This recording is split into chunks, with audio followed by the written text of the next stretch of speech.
drive, I thought. We confused in the first half, certainly playing hard with playing smart, and we were out, sniffing guys and allowing back cuts and getting beat off the dribble and did some things that were out of character. So thank goodness for the big three, at least for tonight. 73 out of our 82 points came from three guys, and missed a lot of threes, obviously. Some other guys didn't have great shooting nights, but that's kind of the essence of the team. I reminded our guys that we've got to, it's good with this schedule, 5 games in 9 nights. We're going to need everybody at different times, but it was a great night, I thought, for Jordan and Kyle and Big Jakob. Your defense obviously had some trouble in the first half and never really, I'm not sure if they ever really settled, but what was going on there? What was SUU doing? Well, we're getting beat off the dribble by, we're trying to guard people too close. We were opening up driving lanes in the first half. We were up on the side of people for whatever reason. And, Division I players are going to put their head down and get to the rim. We didn't do a very good job. And when you got shooters around the court, you don't get great help.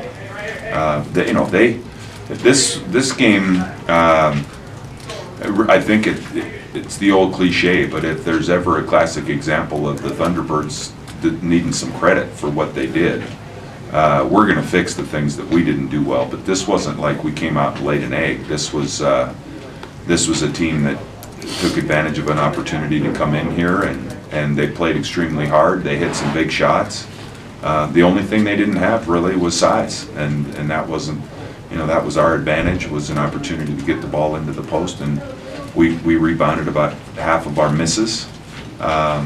So we took advantage of that area, but that's a good team. They're going to do real well in the Big Sky Conference, I feel.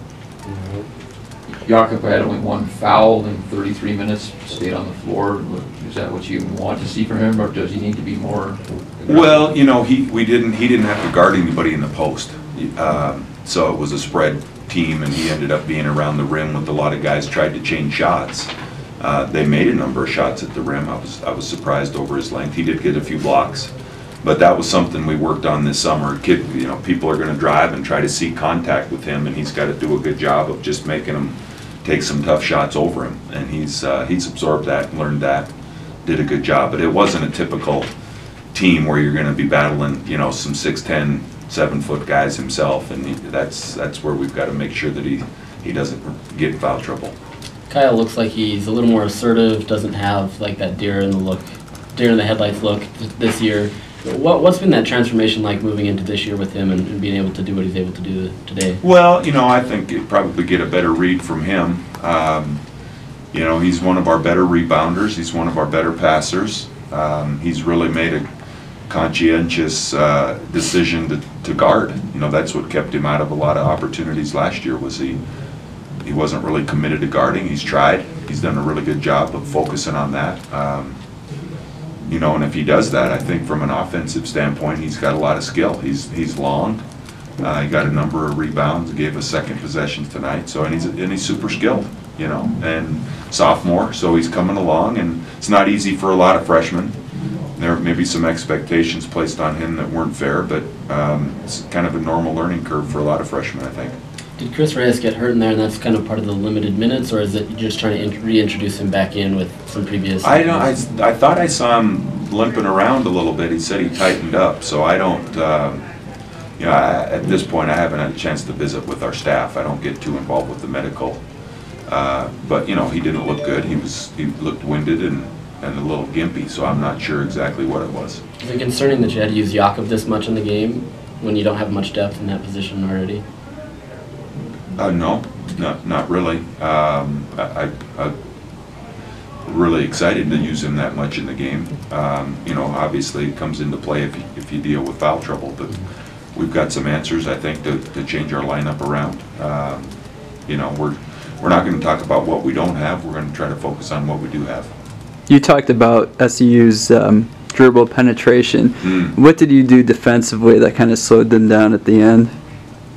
I don't know if we really should take any credit for doing much. They came up with some shots, I think. They shot at such a blistering pace, certainly to start the game, and they shot 50%, so I don't know that we've given up 50% in this building for quite some time. So they had a lot of answers. I think they ran out of a little steam, and we did do a better job of keeping guys in front of us. Got them later in the shot clock, and they had some contested shots which they missed, and Yaka blocked a few of them.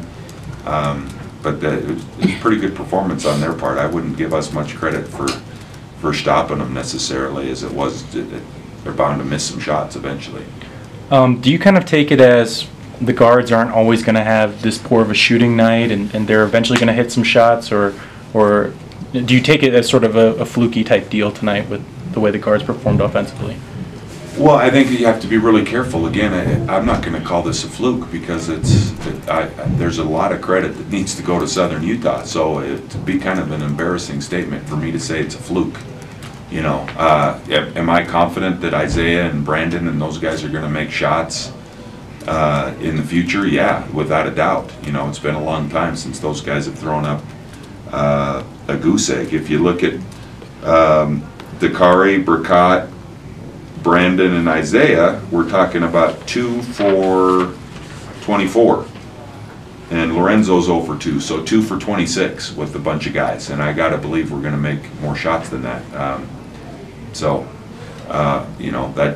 It's comforting to know that they're not going to have those kind of goose eggs. But on the flip side, I'm not sure that those other 3 are going to have the performances that they're capable of having. So that's kind of the essence of a team and a game. Each one has a different story, and maybe a little bit humbling for a group of guys. And it's the old NBA saying, we've probably got 3 guys that think they're pretty special right now, and 6 guys that think they're pretty bad. And that's not the case at all. This is a marathon, and we just got through the first game, and everybody's got to keep grinding and knowing that they're going to be called on at some point.